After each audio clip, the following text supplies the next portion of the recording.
இயேசு கிறிஸ்துவானவர் உங்களுக்காக இவ்வளோ பெரிய வேலையை என்ன பண்ணி வைத்திருக்கிறார், செய்திருக்கிறார். இந்த உலகத்தில் பாவங்கள் இருக்கிறது, சாபங்கள் இருக்கிறது, வேதனைகள் இருக்குது, தரித்திரங்கள் இருக்குது, எல்லாமே இருக்குது. எல்லாமே ஒரு ஆளுகைக்கு கீழே இருக்குது. ஆண்டவர் சொன்னார், அந்த பிசாசின் ஆளுகைக்கு கீழே இருக்குது, மரணத்தின் ஆளுகைக்கு கீழே இருக்குது. வாசி பாருங்க, ரோமருக்கு எழுதின நிருபம் 8ஆம் அதிகாரம் 1வது வசனம் 2வது வசனத்தை வாசி பாருங்க. அங்கே ஆனபடியால்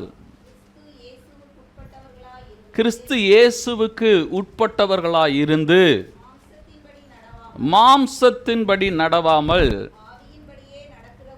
ஆவியின்படியே நடக்கிறவர்களுக்கு இந்த உலகத்தில் அவங்களுக்கு என்ன இல்லை பாருங்க. மறுபடியுமா இங்க வேத புத்தகம் சொல்லுது, அவங்களுக்கு என்ன இல்லை? சத்தமா சொல்லுங்க, தண்டனை இல்லை. அதான் இங்க மெயின்.